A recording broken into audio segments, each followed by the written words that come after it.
ओम नमः शिवाय।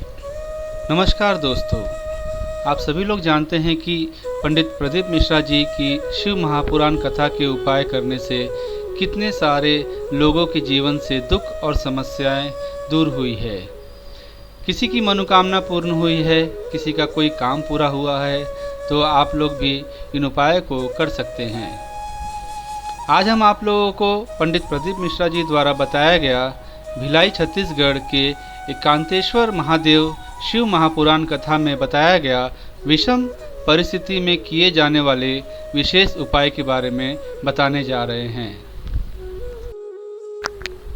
विषम परिस्थिति कहने का मतलब है कि जब आपके जीवन में बहुत सारे दुख और समस्याएं आ जाएं, बहुत सारे दुख आ जाएं, मेहनत करने के बाद भी फल ना मिल रहा है, परिश्रम करके भी आप थक गए हैं, तो उस स्थान पर आपको यह उपाय करना चाहिए। यह उपाय पंडित प्रदीप मिश्रा जी ने अपने तीसरी दिन की भिलाई छत्तीसगढ़ के एकांतेश्वर महादेव शिव महापुराण कथा में बताया था। यह उपाय आप 2 स्थानों पर कर सकते हैं।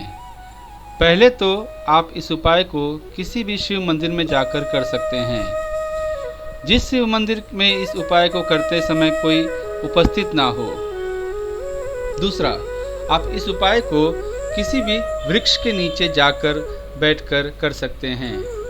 अगर आप किसी वृक्ष के नीचे इस उपाय को करने वाले हैं तो वहां पर आपको एक पार्थिव शिवलिंग का निर्माण करना पड़ेगा।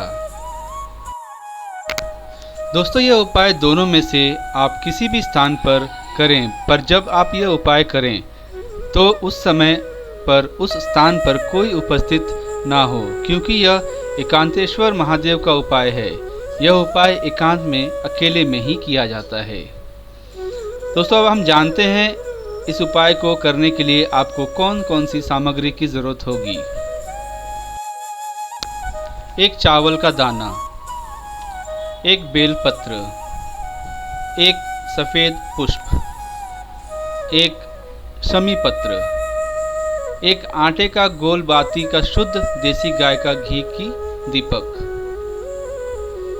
एक दुर्वा जिसमें थोड़ा छड़ी हो, मतलब दुर्वा का एक ही हो पर उसमें से 2 छड़ी निकली हुई हो।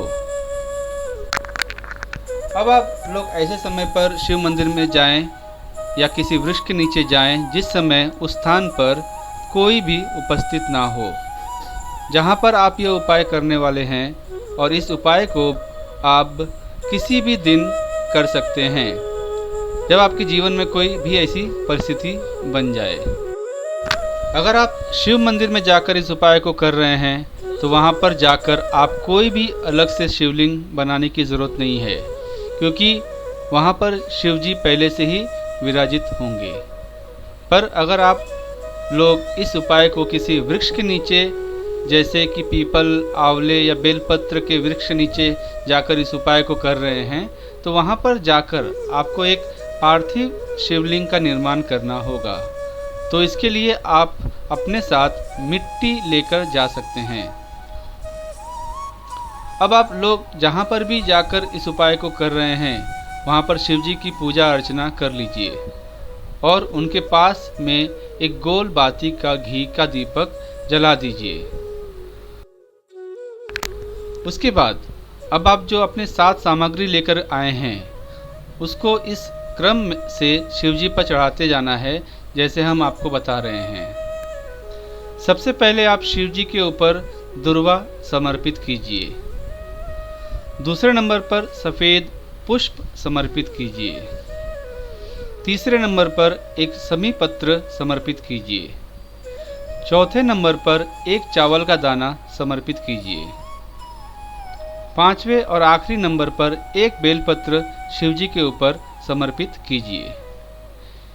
यह सारी सामग्रियां भगवान शिवजी पर समर्पित करने के बाद भगवान से हाथ जोड़कर प्रार्थना करें, अपनी मनोकामना बोलें, जो आपके जीवन में दुख समस्या है वह बोल दीजिए। उसके बाद आप लोगों को कुछ समय भगवान शिव जी के मंदिर में बैठकर ही भगवान शिव जी का मंत्र का जाप करना है। शिव महापुराण के मूल मंत्र श्री श्री शिवाय नमस्तुभ्यम का जाप करना है। अब यहाँ पर ध्यान में रखने वाली बात यह है कि अगर आप इस उपाय को शिव मंदिर में एकांत में बैठकर कर रहे हैं तो उस स्थान पर आपको दीपक के ठंडे होने का इंतज़ार नहीं करना है। मतलब दीपक के बुझने का इंतज़ार नहीं करना है। आपको मात्र आखिरी में चढ़ाई गई भगवान शिव जी पर बेलपत्र को उठाना है और उससे आशीर्वाद के स्वरूप समझकर अपने घर लेकर जाना है। अब अगर आपने इस उपाय को किसी वृक्ष के नीचे बैठकर किया है तो उस स्थान पर जो अपने पार्थिव शिवलिंग का निर्माण किया है या जो आपने सामग्री पार्थिव शिवलिंग के ऊपर समर्पित करी है, इन सभी को ठंडा करना पड़ेगा। और जो आपका दीपक आपने जलाया है, जब तक वो दीपक बुझ ना जाए तब तक आपको उसी वृक्ष के नीचे बैठे रहना है। जैसे ही आपका वह दीपक बुझ जाए उसके बाद आपको इस दीपक को उठाना है और पार्थिव शिवलिंग के साथ सभी सामग्रियाँ को भी उठाना है और किसी भी बहते हुए जल में इन्हें प्रवाहित कर देना है। यहाँ से भी आपको शिवजी पर चढ़ाई गई जो बेलपत्र है वो अपने साथ में आशीर्वाद स्वरूप अपने घर लेकर आना है। बाकी सारी सामग्रियाँ विसर्जित कर देना है। यह बेलपत्री आपके पास भगवान भोलेनाथ के आशीर्वाद स्वरूप रहेगी, तो इसे आप किसी भी शुद्ध स्थान पर रख दीजिए। इससे आपके घर में भगवान भोलेनाथ का आशीर्वाद सदैव बना रहेगा।